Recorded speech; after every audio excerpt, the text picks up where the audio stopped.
All right, welcome everyone to the Viral Marketing Classroom. It's good to see you all. Thanks for being here. Today we're going to talk about Facebook ads for seller lead generation. Let's put today's class in context. I'm going to cover how to generate seller leads on Facebook. Here we go. Let's get started. I want seller leads on Facebook. How do I get them?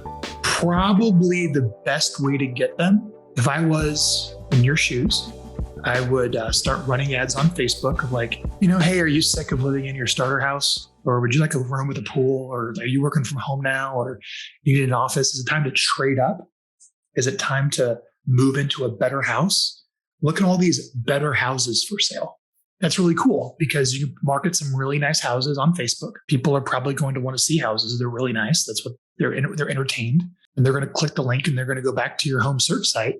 And they're going to opt in, hopefully, for looking at these nicer houses. Now, when that lead comes in, you definitely want to know that it came from a trade up campaign because it's probably a seller lead. Even though it's a buyer lead, they probably have a home to sell. The easiest and cheapest leads off Facebook you're going to get for seller leads will be marketing relatively a little nicer trade up style houses with beautiful photos, where if somebody wants to get the price or to see more or to get the virtual tour, they have to go opt in your website to see those searches. And you would use some type of home search website like Boomtown, Commissions Inc., Real Geeks, whatever for that. So that's kind of the first type of Facebook ad I would look into that does a really good job of generating seller leads. The second type of Facebook ad I would look into that's probably more seller lead generation is the typical find out what your home is worth. The get an offer on your home message is the new find out what your home is worth.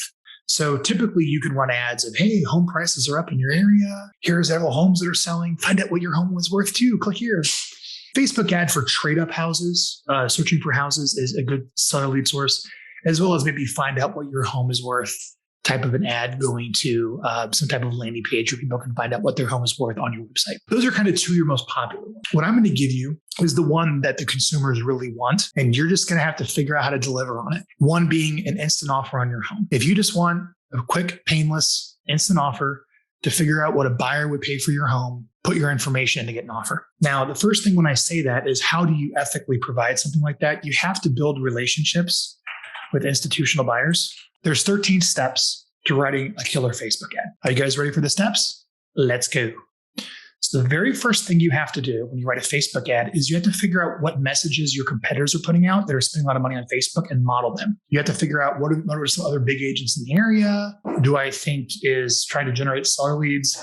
Let's see what messages they're putting out to the market. Now, I'll just tell you those messages are either find a trade up home, find out what your home is worth, find out what someone would pay for your house. Those are kind of the three big messages you put out on Facebook. But I want to assure you that it's possible to do competitor research this way and see all the ads that someone's running and model them. Point number two, after you research competitors on Facebook, you need to rewrite the ad in your own words. Like, don't completely plagiarize it. That's probably not a good idea. But you can swipe and deploy and use the same general ideas of the messaging. And you probably want to model the graphics. Well, here's what's really easy. You can just go to Fiverr, find a graphic designer, grab some of the graphics they're using and say, hey, can you kind of remake these the same so it's not totally plagiarized? Here's some ideas for the graphics that I need. I will tell you, you don't necessarily get graphics made. The most effective that I've found images to use in your Facebook ads for generating leads are just pictures of properties in your market around the median price point. Not too expensive, not too on the low end, but something at or slightly above the median price point in your market.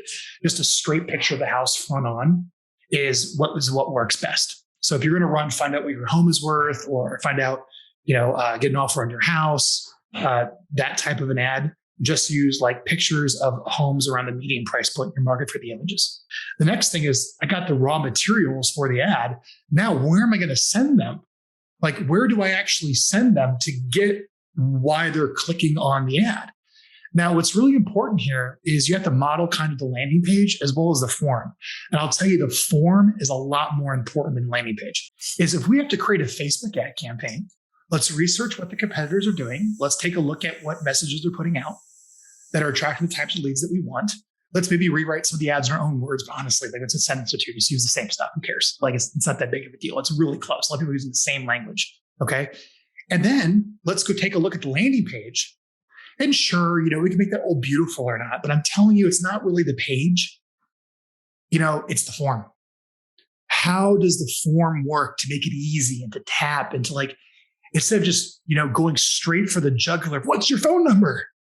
You start asking some actual survey-based questions to get the person engaged with the form to then ask for the contact information.